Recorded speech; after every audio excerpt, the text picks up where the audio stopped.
Who's the voice in our head? Most of us don't even realize it's truly not our own. And the crazy part is that this is the voice that's keeping us from doing the things we want to do, leading consciously, and really stepping into our superpower. So, in this video, I'm going to explain what I like to call the internal investigator and how you can transform this to become your greatest superpower. So, before we dive in, my name is Audra Coons, and I am a therapist expanded to coach and mentor for heart led, driven women who are often service based healers, therapists. They may be executive professionals, or maybe they are, just wanting to lead their family and in their marriage in a different way. And they are ready to stop playing small, step into conscious leadership, and really transform their voice so it can be a source of power and impact. So, if this sounds like you, I'm so glad you're here. Let's dive in. So, first, I want to talk to you about give us a definition of investigator, right? So, if we think about what an investigator does, they gather information, they analyze that data, and they're solving for a problem, right? Whether they're actually an investigator and solving for a crime or they're solving for a problem, right? They may be, we have business analysts who are, right, they're analyzing data and information for a business to solve for a problem, right? So if we think about how this applies to our mind, right, as I call the internal investigator, right, our brain and our mind is scanning our environment, gathering that information, and then analyzing that data for to solve a problem. Now the key is what problem is our brain solving for? Is it solving to be the best leader, to have the most fulfilling life, to um, get you in the best health you've been in? No, it's solving for survival. Its primary and only job is to keep you alive. So the brain is working and analyzing that data to tell us if there might be a threat to us being alive, right? A threat to our survival. And so it's really trying to keep us safe, which, i.e., if we're not in an actual life and death situation, which we many of us are not in that on a day-to-day basis, right? And so um, as well as keeping safe, it's looking for any threats that are going to be uncomfortable, right? And so, what we know about our brain is it actually makes up 2% of our body's mass and it takes up 25% of our energy. So, even like the calories and the energy that we get from eating, it's taking up 1/4 of that. So, just to recognize how um, how much energy it takes, and right, and so this is why I refer to that as the internal investigator, because we all know that voice in our head has a lot of different thoughts, right? And a lot of them aren't really nice, right? And so let's talk about how um, this voice is made up, right? How is it even formed? So this is something that happens from, you know, being a young child, is that we start taking in that information and it starts forming opinions, beliefs, our attitudes into these thoughts or the voice that we're having, right? And that's going to come from the people that we're closest to. So, right, or a handful of people who were close to you. So, this is often our parents, for women, specifically our mom, but our parents might be our grandparents or siblings, whoever was a primary caregiver for us, as well as things that we might be, we've taken in from our community, society, religious messages, right? Even right advertisements, technology, the internet, TV, depending on when you grew up. These are all things that as a child is taking in and forming how to keep you safe, right? How to um, make sure that you survive, right? Which is obviously something we want, right? We want to be here, so we want our brain to do its job. But what we need to know is that that is its job, right? And so how much of what we actually think is our own true opinion, or actually what's true in our heart and soul, right? Or how much of it is, right, it's um, something that's been formed a long time ago and continues to be on repeat to keep us safe and alive, right? And so what we can do is, when we're looking at the internal investigator, the voice is, and I'll get onto some practical tools, but even starting to recognize um, what all has made that up for us, because that's going to be unique for each person on what types of messages and thoughts that we're having, depending on what we were exposed to, right? What type of environment we were in growing up, right? And so uh this could be, very uplifting and positive. This could be more judgmental, right? And the truth is that everybody's got that component of that, right? That's why it's even known as inner critic, right? Is that there's judgment, it can be very harsh, but it's important to know, um, why that is, how this formed, right? As well as thinking about our opinions or viewpoints depending on how we grew up, what we were raised with, whether that's values, religion, and so forth.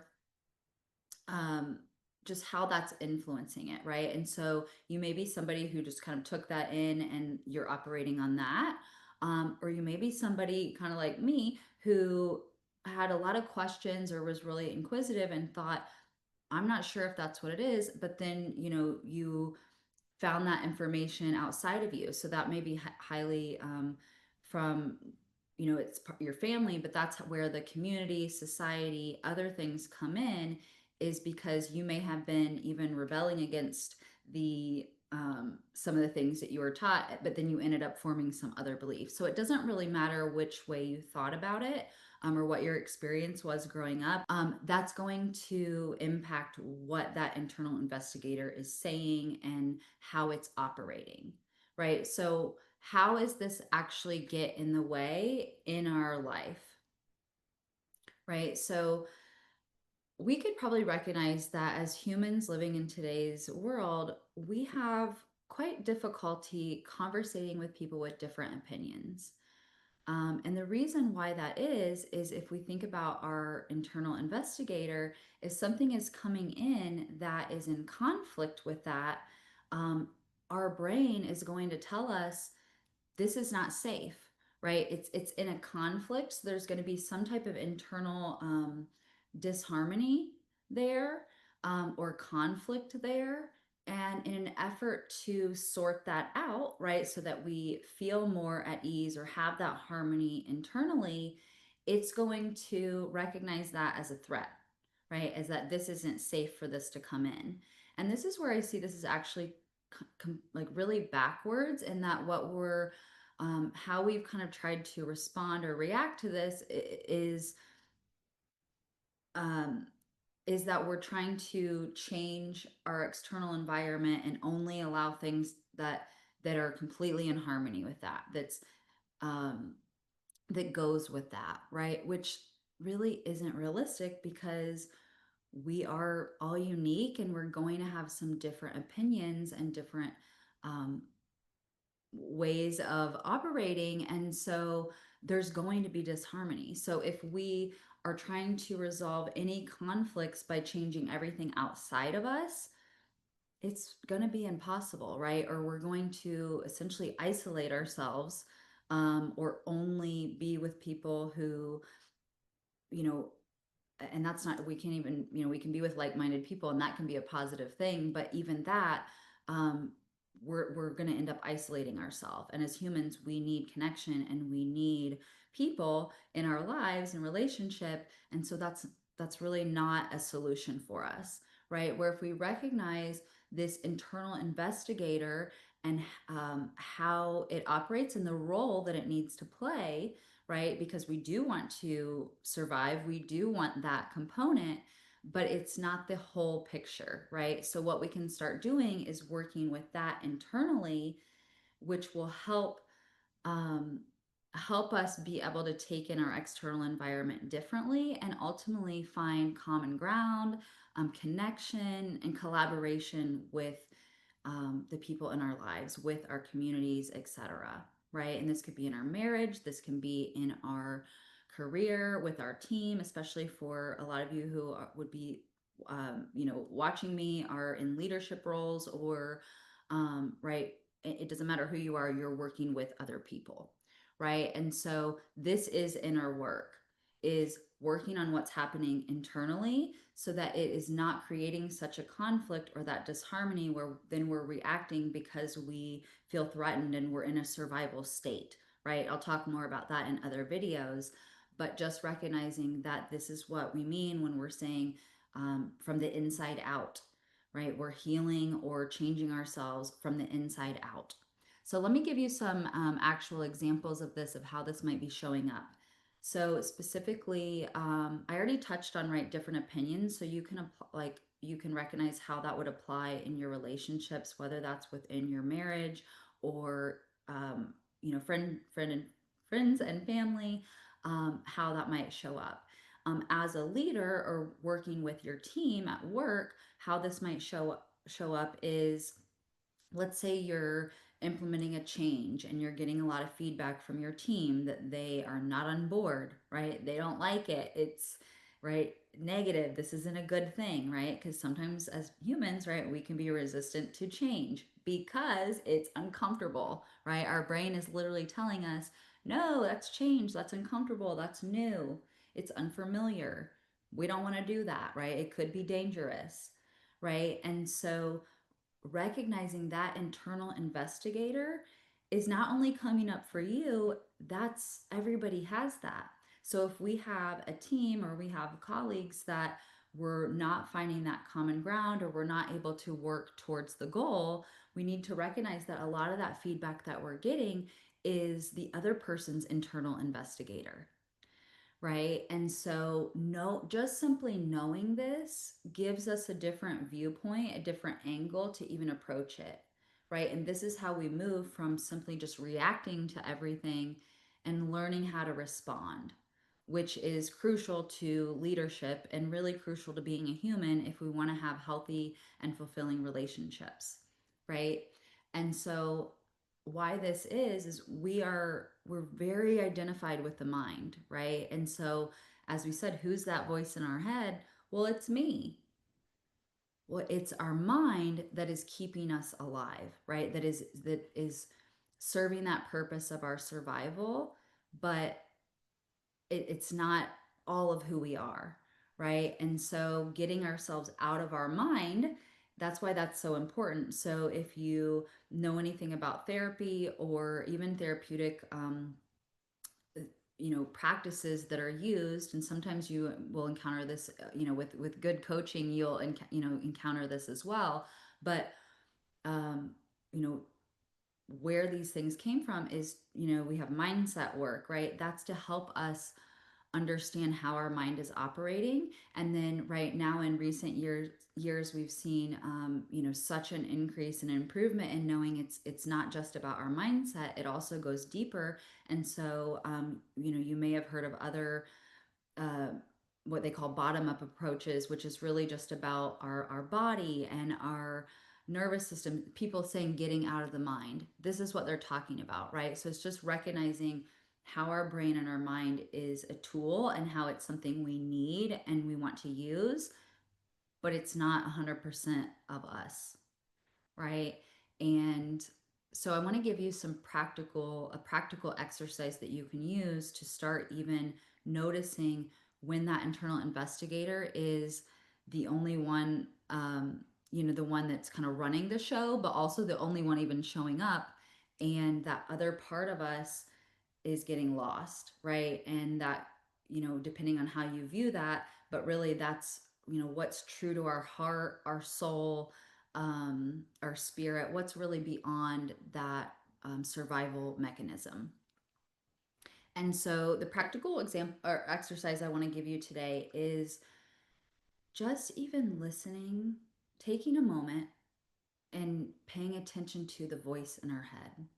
Give yourself some space, let things get quiet, and notice that you can hear the thoughts. You can hear what that voice is saying, right? And so you are not in that thought.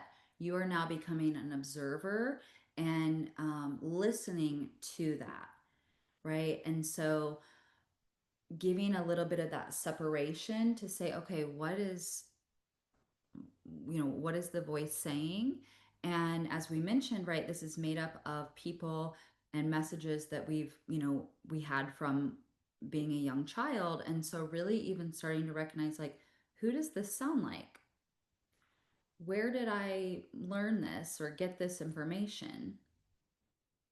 And just notice as you're listening to that and you're observing that, what changes in you. So you might notice your mood, your focus, the state that you're in, how you're feeling. That can change, right? What emotions are coming up? Are you noticing this voice is very judgmental?